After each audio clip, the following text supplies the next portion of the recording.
think that they've always portrayed PTSD in soldiers as something that it's generally as a whole, people. This is not the face of don't know PTSD. This is what not to say what or people what not to think say. of when they think of PTSD. Depends on the kind of person. It takes a certain kind of I'm person. so excited to be back there. It makes sense It's over not there. for everybody. Everything makes sense. Stuff doesn't make sense here. It makes sense By over calling there. it PTSD and trying to treat it like PTSD. When you don't plan It's for not something going and it goes wrong, it's like it's that much worse.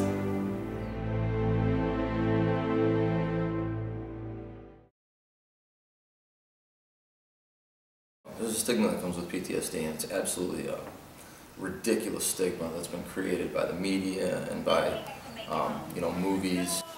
I don't let on that I was even in the military, and I just kind of see how people react and see how people treat me, and then it's almost better to just not tell people and let them judge you.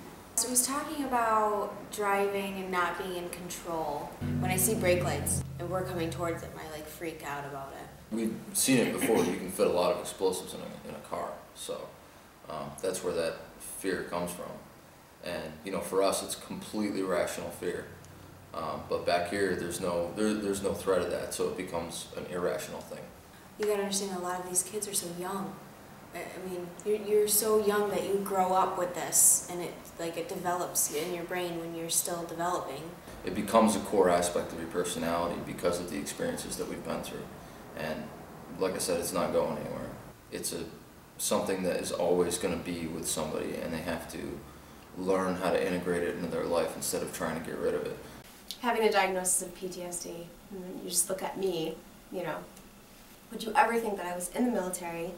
Would you ever think that I ever went overseas? Would you ever think that I was diagnosed with a mental illness and anxiety disorder, which is classified as? No. I look average. We're very good at what we do as soldiers.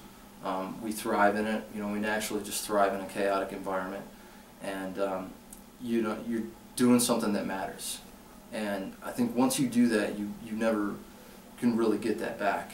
It's hard to readjust. I think life is a little bit less meaningful, and that sounds, I would sort of want to break that down a little bit. When you're there, when you're overseas, or at least when you're in the military, everything you do matters. If you don't do something, somebody could die, get hurt, whatever. It makes sense over there. Everything makes sense. Stuff doesn't make sense here. It makes sense over there.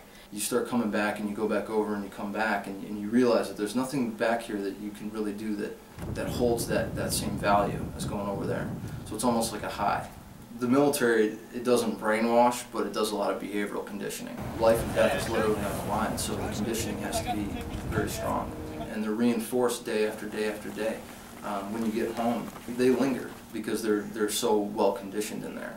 Even if the military doesn't condition them in, if you put somebody in a fight for your life environment for a long enough period of time, they're going to condition themselves to do what they have to do to survive. And if you try to take them out of that environment and plunge them right back into society, anybody's going to have what they're calling right now PTSD, which really, honestly, isn't PTSD. I believe it's the closest that they can get. If you were to take, for instance, a rape victim, and you would take a soldier. Now they both are diagnosed with PTSD, right? They've had a traumatic event or events that have led them to think alternately. Well, take a soldier and put him back in a war zone. He's going to thrive. Go to the rape victim and bring him back to the scene of the crime. They're going to break down. How is that PTSD the same? It's not. Nobody really wants to take a big step and try to re-diagnose it as something different. Start working on is trying to get that definition changed, because if we keep calling it PTSD, we're going to treat for PTSD. And as we're finding with all these soldiers, they're realizing that they just can't crack this nut. They can't figure out why they can't make them better. It's because they're treating them for the wrong disorder. And until we acknowledge that it's the incorrect disorder, the treatment is never going to work.